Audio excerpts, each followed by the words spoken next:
Has this truck lived up to the hype?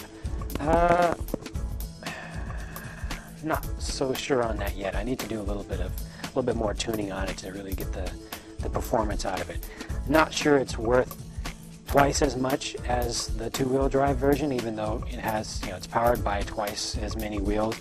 It does come with the waterproof brushless system, which is a big plus. You don't have to worry about upgrades with that. It does come with the 2.4 gigahertz radio, which if you don't have a radio or if you only have the cheap radios, this is obviously a huge improvement. I didn't have any glitching. I didn't have any trouble getting it set up, starting it for the first time, just set my trims, and I was done and ready to go. Of course, the brushless system, there's absolutely no maintenance really required with that, except maybe oiling the bearings every once in a while. The chassis is pretty well sealed up with a couple of exceptions. Towards the rear, where you've got an access point for accessing the slipper clutch, which is buried really deeply down in there, that is open, and stuff, water and dirt and stuff can get down in there and kind of foul up the slipper a little bit, foul up the spur gear.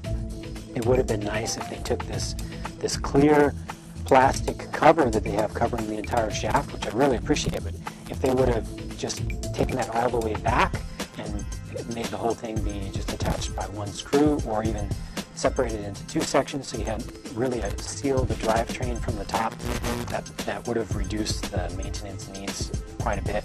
Also, it's open from the back. It's open in the front. You can see a little bit of the shafts sticking out here.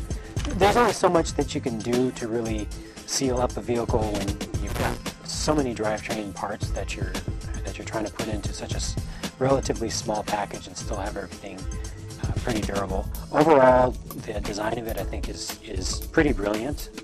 It's got nice, narrow bulkheads, which give you the ability to have the longest suspension arms that are possible within the overall size. These are rear Rustler A-arms all around, so it's basically you're running Rustler width with a JANG wide mod on the front. So it has good potential to be stable.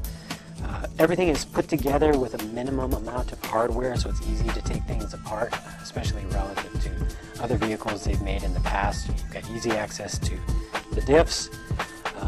Basic maintenance should be pretty much a breeze with this, which I really appreciate. And certainly having sealed the diffs, big fan of that.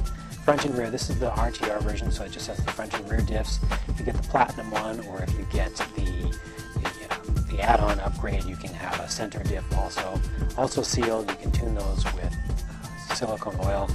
Stack on the RTR, you've got, feels like there's nothing in the it's completely open to help give it a little bit more traction. There's a little bit of firmness in the front, so I guess they have some oil in there. I have not taken it apart yet. Overall, I think it's a pretty good truck. I don't think it lives up to the hype that folks who, maybe not that Traxxas gave it. Traxxas didn't overhype it. I think we did overhype it ourselves, us folks who were interested in getting the vehicle and were excited about it when it was first announced. Overhyped it a little bit. A decent value, needs some tuning right out of the box. So that's pretty much all that I have to say about it as it stands right now. Now that I've gone through and tried it out on different surfaces and put up some videos, now I'll get into the tuning phase of it. First thing I'll do, of course, is ditch those rear springs and put on some decent linear shock springs, Losi models, same stuff that I've always been using for years. There is absolutely no need to replace the shocks on the truck.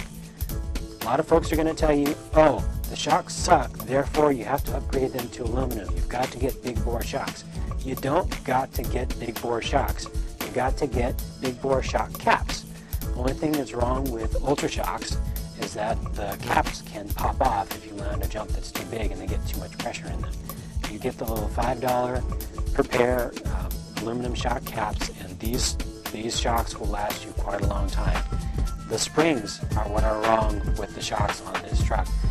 We'll find out what springs work on it. We'll find out what oil rate works on it.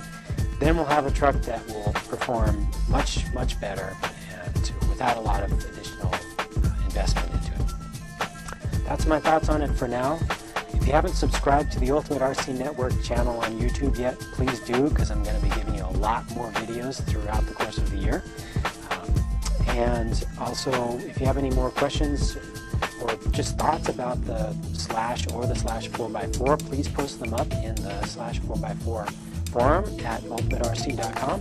And I'll be talking to you again soon. All right, take care.